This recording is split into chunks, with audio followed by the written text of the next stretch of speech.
From a collection of Unmitigated Pedantry, the blog of history professor Bret Devereaux. Teaching Paradox, Victoria 2, Part 3. World's Fair. This is the third and final part of a three-part series examining the historical assumptions of Paradox Interactive's 19th and early 20th century grand strategy game, Victoria 2. Last time, we looked at how the game's models for the Industrial Revolution and warfare interacted.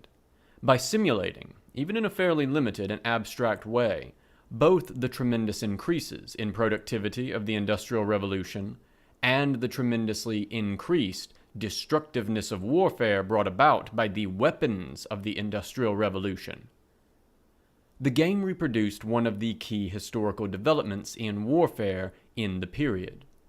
While for most of human history the best way for a community or a society to become wealthy, powerful, and secure was to seek out aggressive, expansionist war, the Industrial Revolution marked a turning point, where war no longer paid, and the best strategy for state power and wealth, as well as for the well-being of the citizens of that state, was to avoid war whenever possible, since even a victorious war was unlikely to be worth the cost.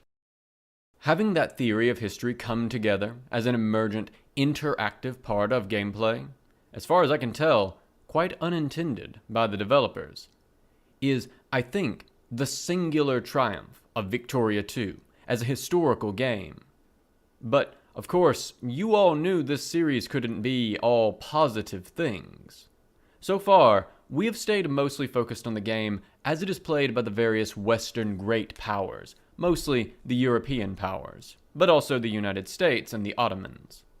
But this week, we're going to mostly look outside of the major players of the European state system, towards the subjugated, colonized, and enslaved. And here, unfortunately, Victoria 2 makes its fair share of missteps. Image. Loading screen from Victoria 2, Heart of Darkness. Image description. Victoria 2's artwork reflects its narrower focus on the European state system, making this one of the few instances where the official game artwork looks outside of that system. This is something that you will note more recent Paradox titles have worked a lot on, so I expect we'll see a fair bit more focus in presentation, and, we may hope, mechanics, outside of Europe and North America in Victoria 3. End of image description. But first, as always, if you like what you are reading here, please share it. If you really like it, you can support me on Patreon, and if you want updates whenever a new post appears, you can click below for email updates, or follow me on Twitter at Bret Devereaux for updates as to new posts, as well as my occasional ancient history, foreign policy, or military history musings. Civilized Conversation. So far, we've kept our discussion focused on how the game treats the great powers and the rest of Europe, and I have mostly been full of praise for the game. But as with Europa Universalis and every other Paradox game of this type, it isn't merely the major imperial powers which are playable. All of the countries are playable. And I want to start in the same spirit that I did for EU4 when discussing this. I have quite a lot of grace in me for any game that lets the player experience imperialism from the perspective of indigenous people and states which found themselves on the business end of imperial power. Other strategy games of this type almost never do that. Minor powers are unplayable, for instance in the Total War series, as are the city-states, which fill the same role in the most recent Civilization games. So, when it comes to presenting a truly global perspective and decentering the great power experience of colonialism, Victoria 2 has a strong foundation in this one game design choice. Unfortunately, after that, just about everything begins to come apart to one degree or another. We can start with some of the essential terminology. Now, I should note at the outset that Paradox games often have a tongue-in-cheek framing to a lot of the game's text and descriptions which includes often presenting the narrow-minded or culturally chauvinistic attitudes of the period straight to an exaggerated degree, as a way of poking fun at the things we used to believe. For instance, the confirmation dialogue for an event where support for war against a neighbor that your government is fomenting builds due to paranoid xenophobia, promoted by your government, has the confirmation text of, "They're coming right for us," both a joke about the frequent absurdity of such paranoia and a South Park reference. One of the responses for the crop failure event, potato blight, is labeled, "Let them eat cake." The other option, "Spare no efforts in relieving the local farmers," limits the extent of the penalties inflicted by the event. This sort of humor can work, but it can also easily go amiss, and the line between what is meant to be funny and what is meant to feel historical is often very thin. That approach extends into the terminology, and the results are often unfortunate. The most obvious one is how states are classified. In Victoria II, all states are classified as either civilized or uncivilized, abbreviated by the player base to Civ and Unciv, with the former then being subdivided into great powers, secondary powers, and just plain civilized nations. As the wiki helpfully notes, quote, "All nations with their capitals in Asia and Africa, with the exceptions of Orania and Transvaal, are uncivilized from the beginning of the game," end quote, plus Hawaii. Uncivs cannot industrialize and do not have access to the technology part of the game until they enact a series of reforms, collectively referred to as westernization, and broadly modeled on Meiji Restoration's westernizing reforms, and the Chinese self-strengthening movement. Uncivs are also vulnerable to more powerful casus belli, reflecting how they are not protected by the diplomatic niceties of the European state system. It is much less reputationally damaging for an imperial power to seize territory from uncivs than from other states. While the unciv label is unfortunate, I have to conclude this mechanic expresses the logic of the period's imperialist ideology. It really was unfair to be a state that Europeans saw as the other, and there really was a double standard in their application of international law and public outrage. And in some ways, it is good to make the player feel the unfairness of that system. Image. Westernization screen from Victoria II. Image description. Via the Victoria II wiki, the westernization screen, showing the reforms that have to be enacted in order to westernize and gain access to technology research and industrialization. End of image description. This is a fairly awful set of terms. At the time, the developers suggested that the goal here was to capture the way that states were talked about in the period, but this has the effect of recentering the attitudes of the Western powers. The Chinese, after all, did not consider themselves to be uncivilized. By taking that value judgment made by people at the time and putting it into the game mechanics, it transforms an opinion that some cultures had of other cultures into an immutable fact in the game space, which is deeply unfortunate. I should note that the developers on the sequel, Victoria 3, have already indicated that they are dropping this terminology in favor of recognized and unrecognized countries, which at least has the advantage of placing the question back firmly into the realm of perception rather than reality. For what it is worth, I understand the development difficulty here. A game set in this period probably does need to mechanically distinguish between powers within the broader European state system and those outside, precisely because the great powers of that state system interacted very differently with states and people outside of Europe, and a few select independent colonial countries which were, for all intents and purposes, regarded as European powers, that just happened not to be in Europe. But calling them uncivs, along with blocking off the tech tree, is just a horribly clunky way of achieving this.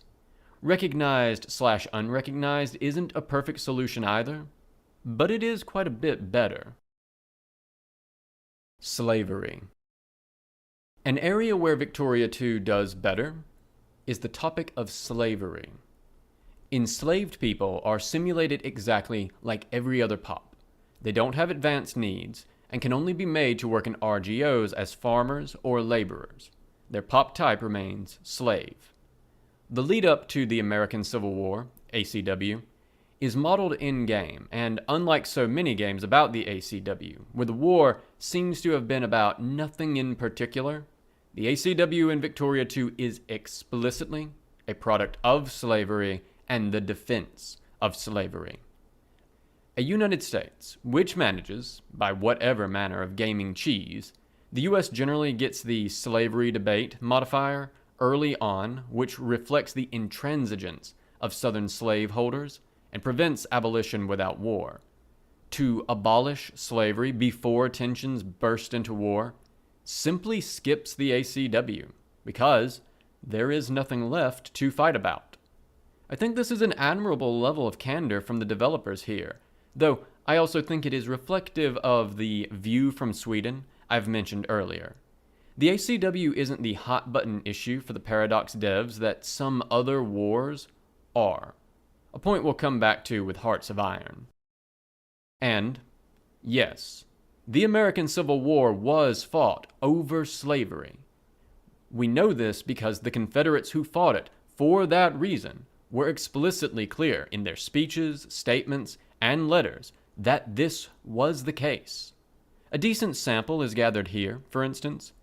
James McPherson also assembles quite a few examples in Battle Cry of Freedom, 1988, and For Cause and Comrades, 1997. We are not forced to infer this motive. We are told it, again and again, by the Confederates themselves. Image. Enslaved Pops screen from Victoria 2. Image description. Enslaved Pops in Spanish Cuba at game start. End of image description. Slave pops in the game provide both advantages and disadvantages at the state level. The major advantage, again, from the perspective of the state, slavery is bad as an absolute matter, is that slave pops demand fewer goods to survive. The disadvantages are everything else. Slave pops generate tremendous militancy. Gee, I wonder why. Which cannot be channeled into political reform, because they're not in your political system, which makes that militancy a pure negative impact for the state. Moreover, slave pops cannot promote to other kind of workers, and since all other kinds of workers are more productive than farmer/laborer RGO workers, this is a major drawback. Consequently, for the handful of countries with slavery, either nationwide or as a set group of slave states, at game start, moving deliberately towards abolitionism is both a matter of compassion but also of business, as one prepares for industrialization. One thing that Victoria 2 has going for it here is that outlawing slavery is done through the reforms system. This is the last major design pillar, and I haven't talked about it too much here.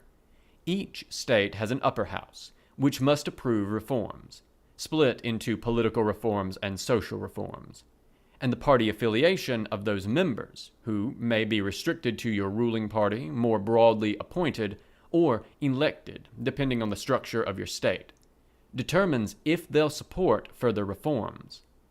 As a rule, socialists approve of social reforms, liberals of political reforms.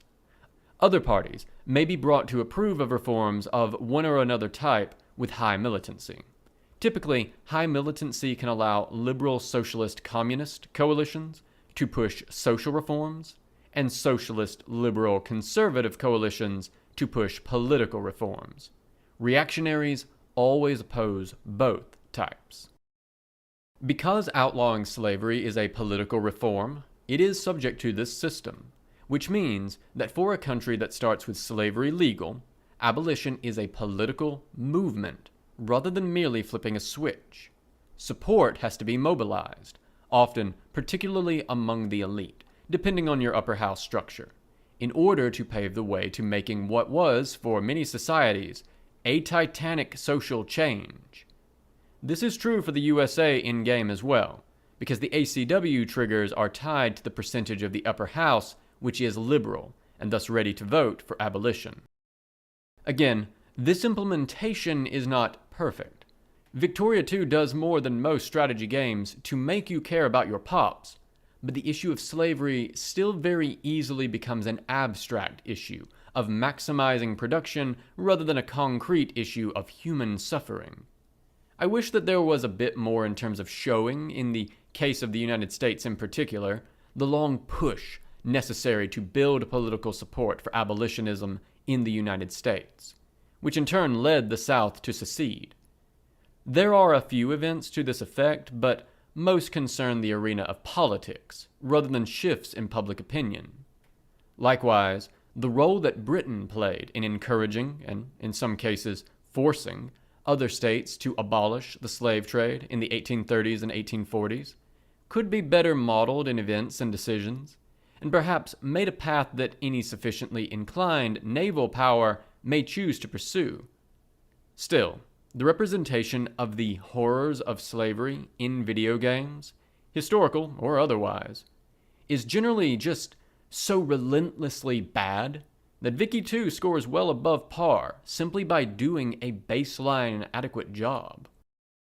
One point where I would like to see improvement here is the implementation of Haiti. Haiti is playable in Vicky 2, but is not given any real unique mechanics or significant events. This is unfortunate. Haiti was the product of arguably the world's only fully successful slave rebellion, and still a very young country when the game opens. It was a unique country and was recognized as such, mostly in the form of hostility from powers, including the United States, which still practiced slavery in the New World, and worried that Haiti's example would encourage their own enslaved workers to rise up. Historically, Haiti was burdened by a massive indemnity from France, as well as that hostility, factors which have substantially contributed to the currently impoverished state of the island, but which are not reflected in-game at all. I think some unique mechanics to reflect these challenges, but also give the player a chance to chart a different course for the world's first and only state established by a successful slave revolt. The other point where I would like to see major improvement is the representation of slavery outside the European colonial empires and the United States. Slavery was practiced in a great many places, even into the 1800s. In many cases, even in states which had formally abolished slavery or the slave trade, the two not quite being the same thing. Slavery continued to be practiced, and in some cases, still continues to be practiced, in areas of weak state control. This is a case where the soft focus on the world outside of the European colonial empires can lead to the mistaken impression, still quite common in the public, that slavery was unique to the West. Albeit, it should be acknowledged that transatlantic slavery can be fairly characterized as having been an uncommonly cruel form of slavery. Image: enslaved person's pop screen from the Ottoman Empire in Victoria 2. Image description: there being 0 enslaved people in the Ottoman Empire in 1836 is frankly preposterous. The Ottoman authorities were still trying to stamp out slavery, pursuant to treaties they had signed as late as the 1890s.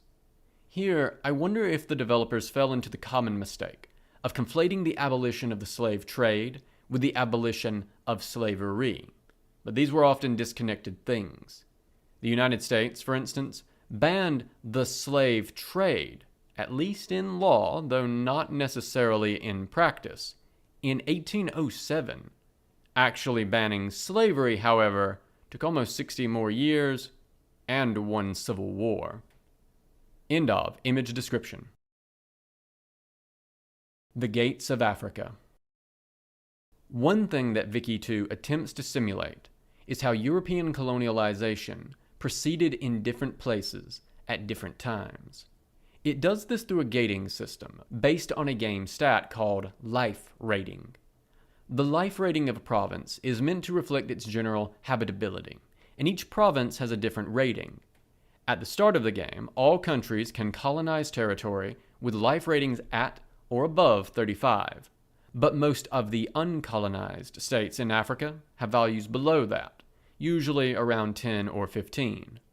Apart from regions of, say, hard desert, and most of the uncolonized lands are not hard desert, or anything close to it. That framing is a bit awkward. After all, the people living in these places presumably do not find them uninhabitable. Once again, the cover for this is to argue that the game is framed to assume a European perspective in its terminology. But I find myself wishing both that this system was more flexible. It is odd, for instance, that countries in Africa require prophylaxis against malaria to colonize in Africa, when they themselves are the malaria-resistant humans who actually live there. And, perhaps better framed, the way this system then shapes the colonization process is that countries can only colonize uncolonized provinces if they are first accessible, either by sea or through a land border, and have a life rating above the minimum life rating that the colonizer country's technology supports.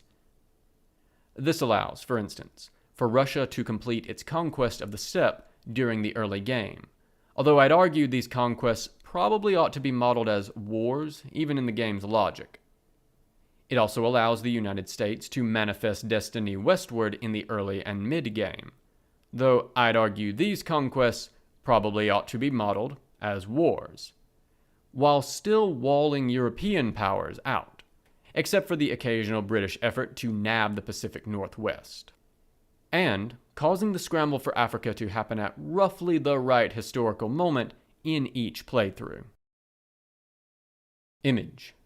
Map of Northern Africa from Victoria 2. Image description. In our Ottoman playthrough, it is 1878, and the scramble for Africa is well underway. Having annexed Egypt and drawn even technologically with the great powers through a relentless and expensive literacy campaign, the Ottomans are now rushing to secure the resources of Africa. Here, we can see an uncontested colonization, and thus the option to immediately create a protectorate is available. End of image description. The technologies which are tied to allowing states to expand into lower life ratings thus offer a pretty clear theory of history, essentially positing that, under the ruthless logic of imperialist expansion under the balance of power conditions in Europe, these technologies removed the last impediments to European colonization. With those keys to open the gates of Africa, as it were, the scramble became inevitable. This is a fairly pure technological explanation, in essence arguing that the pressure to expand was always there, but that these specific new technologies made it possible. And in fact, that is a fairly mainstream historical view, expressed notably by D.R. Hedrick in The Tools of Empire, Technology and European Imperialism in the 19th Century, 1981. In Hedrick's view, industrialization provides the means of empire, which enabled the European imperial project to push into areas that had to that point resisted it. The corollary of this position, that essentially all states are what we might call empires in waiting, and that Europe was set apart by means, not methods or goals, is one embraced by the Paradox games, and we discussed it back with EU4. The key developments in Victoria 2 are all innovations, rather than technologies, so they may depend on having multiple technologies researched. Prophylaxis against malaria offers 5 extra life rating. It requires the technology medicine, and its discovery change is doubled by researching the technology inorganic chemistry, which is the next tech in the medical tree. Mission to Civilize offers 10 extra life rating. It requires the state and government tech from the political thought tree, becoming available in 1840, and is made much more likely to discover from having researched nationalism and imperialism, market regulations, and naval statistics. Colonial Negotiations offers 10 extra life rating. It requires breech-loaded rifles from the Army tree, available in 1850, and is made far more likely to develop from having machine guns, economic responsibility, by which what is meant is government responsibility for the economy, and naval logistics. I should note, technically, each technology reduces the minimum life rating that you can settle in, but that's clunky, so I've said offers life rating. Given that colonial negotiations is mostly dependent on rifle and machine gun technology, I think we should understand the name of the innovation as being a bit tongue-in-cheek, much like the aggressive negotiations line from the Star Wars prequels. Though Victoria II often struggles, as noted, to signal when we should take its titles and descriptions as humorous. Getting into the various sub-inventions and technologies that offer increased discovery change, then, it seems like the Victoria II vision of what made the scramble for Africa possible was anti-malarial medicine, advanced firepower, machine guns and breech-loading rifles, more complex economic theories, market regulation and economic responsibility, more sophisticated systems of naval organization, and the ideological framework, mission to civilize, to justify this, rooted in nationalism. And this is a mixed bag. There is some overlap with Hedrick's arguments, but it is far from perfect. We can start with what is right here: anti-malarial medicine and firepower. The impact of disease on European intervention into sub-Saharan Africa is hard to overstate. Rates of disease mortality among European soldiers stationed at the relatively less malarial port and fort posts they maintained, which we've discussed in this series, in the period prior to the scramble, could still exceed 60%, often substantially so. While disease was almost always in the pre-modern world more of a killer than actual combat, rates of attrition that high created an effective disease wall, which could swallow effectively unlimited European armies whole. Likewise, because West Africa was filled with states rather than smaller tribal units, European armies operating at great distance from their base of logistics needed massive force multipliers to be successful, and so the multiplication of European firepower was crucial. But the rest of this goes rather off of the rails, if you will permit the joke. Hedrick's other two developments were modern industrialized naval superiority and steam power. Now, Vicky 2 does have naval organization, but this isn't what Hedrick means. The key elements here are not the organizational structures. For once, it's not about socially embedded organizational culture, but the actual physical machines. In particular, European warships that even by the end of the age of sail, much less the age of steam, couldn't be effectively challenged by local warships. They simply had too much firepower. Improvements in gun-boring technology, combined with the need to punch through thicker ship armor, rapidly meant that non-industrializing countries would find it simply impossible to either build ships or coastal forts which could stand up to such vessels. That, combined with steam engines on ships and steam-powered railroads on land, allowed for the vast logistical distances to be spanned, suddenly exposing once remote, to Europe, places to European power. At the same time, the presence of mission to civilize strikes me as off. European notions of bringing civilization to the savages were not new in the 1860s. You see elements of this posture in the earliest offenses of Spanish imperialism in the Caribbean. While the civilizing mission of the 1800s might seem at first more secular, these imperial projects came with missionaries and forced education in boarding schools designed to Christianize the natives all the same. Here, I must agree largely with Hedrick's standpoint. The ideological framework for the new imperialism of the 19th century had largely been in place for several centuries. Balance of power politics and the pressures of acquiring resources to fuel industrialization led to a race to essentially catch up to the British Empire, and nationalism played a role in this. But these were not the factors that initially prevented and then enabled the Scramble for Africa or Manifest Destiny, both of which, in any event, I think could probably be better represented within the game mechanics through the war system. My own preference for this system would be for the gating technologies to be shifted to medicine and breech loaders, as before, along with a set level of railroad technology and the development of steamships. New ideologies might add effects that make the process move more swiftly, or offer a competitive advantage against other imperialist powers, but shouldn't gate the process. The ideological gate had long been battered down. Image. Map following the Scramble for Africa in Victoria II. Image description. Looking ahead to 1889 in our Ottoman game, and the Scramble for Africa is complete. One thing I find is a strength of Paradox's approach is that having adopted the neo-realist frame, which assumes that all states seek to maximize their power, and thus imperialism is not, and was never, under this model, a uniquely European disease, they actually follow through by allowing non-European states to play the empire game every bit as aggressively, and, if you are good at the game, every bit as successfully as the Europeans. Here, some clever maneuvering and a bit of violence, and the Ottomans, not Britain, walk away as the biggest winner in the Scramble for Africa.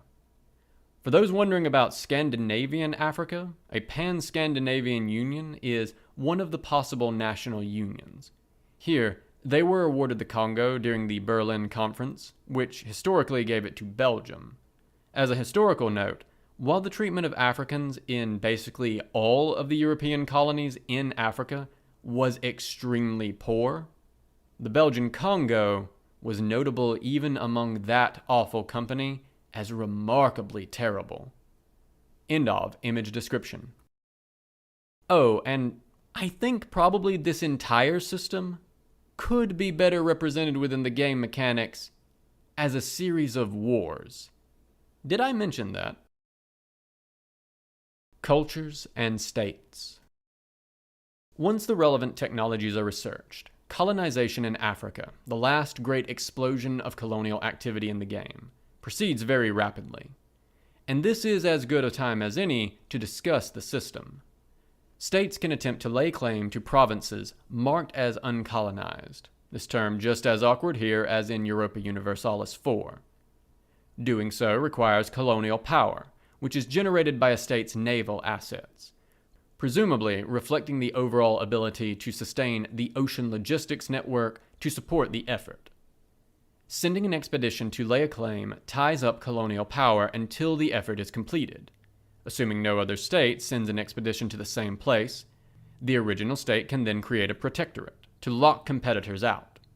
If there are other states attempting to claim the province, the two states compete in investing colonial power to try to force each other out.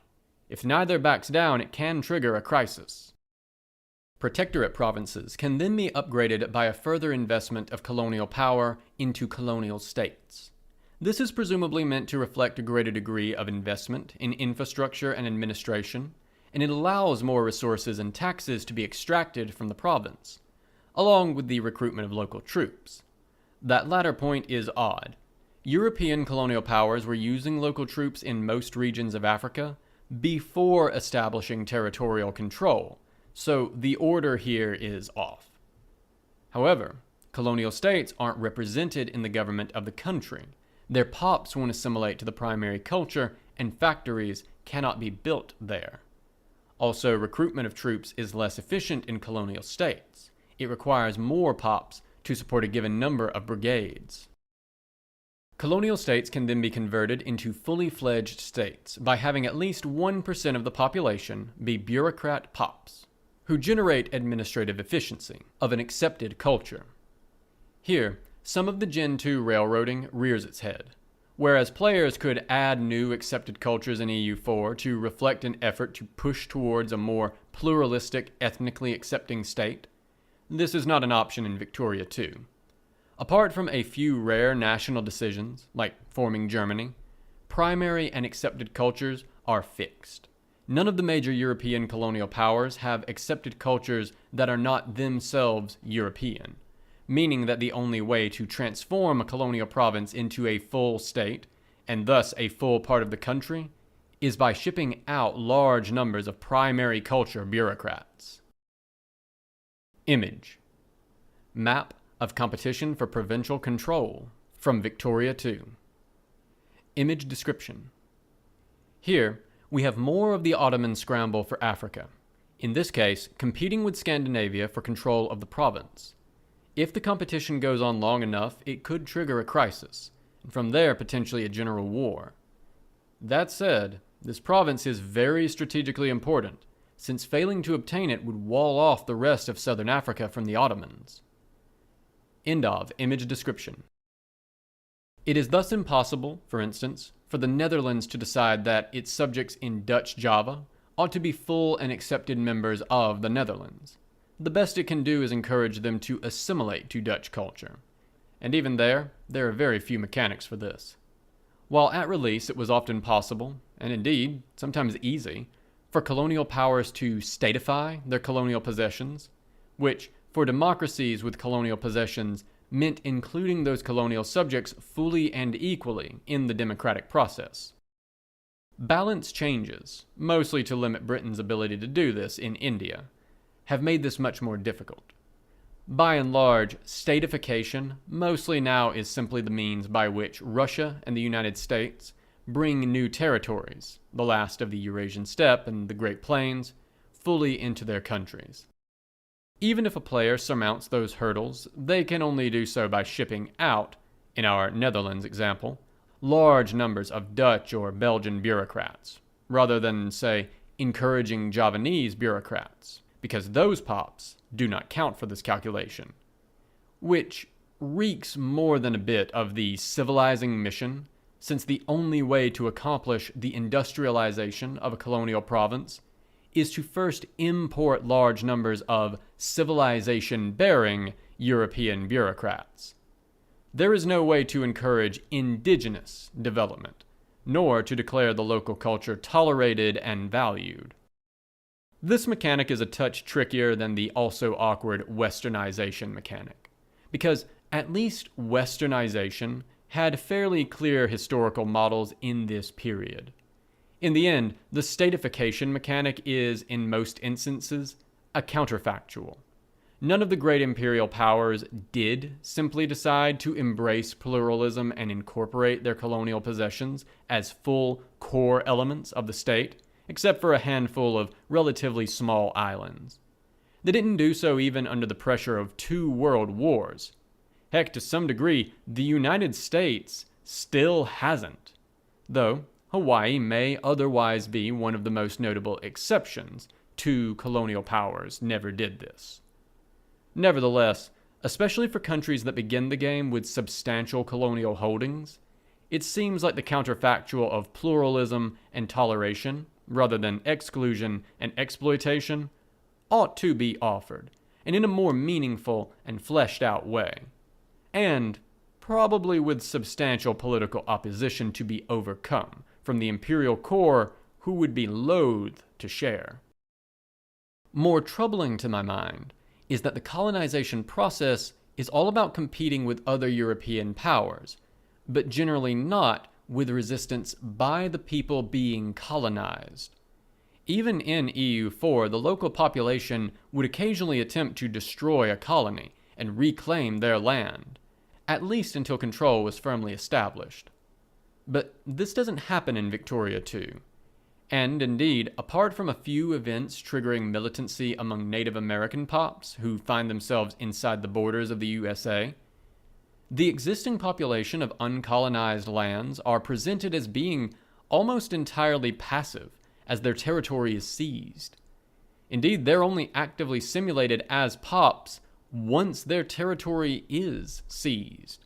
Before then, they are simply represented as a population number, which is only converted into pops once the province is incorporated into a state. This is part of why, broken record here, I think these systems could mostly be better represented through the game's existing war system, or something like it to make clear that there is conflict happening in this, and that these spaces weren't settled, but rather conquered. Conclusions. Victoria 2 is an odd game to assess. It is a very niche game, even when compared to the other very niche games Paradox produces. When it was in development, Frederick Wester, then CEO of Paradox, promised to shave his head if the game made a profit. It did, and he did, by the by. Which speaks to the degree to which the game's appeal was understood to be limited. I rather wonder if the success of games like Factorio and Satisfactory were what prompted Paradox to consider actually developing a third game in the series. Though, of course, we all know the decisive push was my relentless, brutal campaign of bullying the devs. The long reticence, I think, ought to be taken still as a sign that this has always been a niche title. Victoria has pretty much always been the last of the core Paradox titles to get a new issue, and indeed has been lapped by Crusader Kings, which has had 2 releases since Victoria 2. And it isn't hard to see why. Of all of Paradox's games, Victoria is perhaps the most complex, rivaled only by their World War II series, Hearts of Iron, and even then, having played HOI 2, 3, and 4, it feels like a lot of the complexity of those games has been smoothed out in successive iterations, though perhaps this is just the product of coming to each game with more experience of the systems. It lacks the iconic subject matter of Crusader Kings or Hearts of Iron or even Europa Universalis, and as I've noted a few times, nothing in Vicky 2 ever quite works right. But precisely because this is the closest Paradox has ever gotten to attempting a pure simulation, it has some pretty impressive virtues. I should note that I haven't covered everything there is to cover here either. We've barely touched on the complexities of Victoria 2's political system, for instance, which attempts to simulate the complex changing political consciousness of entire nations pop by pop. And I should also note, we haven't cataloged all of Victoria 2's flaws. The substate system for China, for instance, which splits China up mostly as a game balance mechanic, rather than having anything to do with history. China in 1836 was certainly still very much a unitary state, is frustratingly ahistorical, and the game suffers from the very soft focus that most older Paradox games have when it comes to affairs outside of the great powers of the European state system. Those are flaws I hope will be addressed in the sequel. And I should note, we have heard promising noises from the developers in this regard. Though the proof will be in the playing, of course. But more than the systems, I think Victoria triumphs because of the focus on pops, and through that on actual people. Some other Paradox games, Stellaris, Imperator, ask, what do people mean to the state? But Victoria 2 is the only game that really asks, what does the state mean for people? Militancy in particular gives the player direct feedback to know when their actions are making their own people angry or hurting them, and the game does not back down from imposing real penalties for failing to make life at least passably decent for the pops under your care, and the digital humans they represent. And the game relentlessly counts each pop, and each pop is given meaning through the things they can produce, or the future pops they can create. The game makes the player care about the people under their governance through its mechanics. One of the great weaknesses of nearly every historical game out there is that they almost always set the player in the role of either a ruler or an institution, a situation where the common people are largely instrumental rather than central. People in most historically set games end up feeling more like tools to a larger purpose. Victoria 2 doesn't quite entirely escape the pool of this kind of presentation, but for all of its many flaws, it gets far closer than almost any other game I have played. That is, I think, for all of the jank of the game, a considerable achievement, and one I hope to see continued, with, we may pray, a fair bit more polish, in the sequel.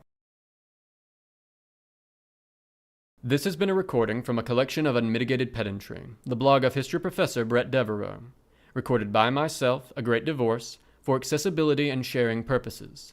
If you enjoyed this content and wish to engage with it or support Bret, please check the description for links to the original post on his blog, his Twitter, and his Patreon. I highly encourage you to share, support, and engage with his works on any and all platforms if you are so inclined. If you wish to support me, please do remember to like, share, and subscribe to this or any other content here that you enjoy. Thank you so much for listening.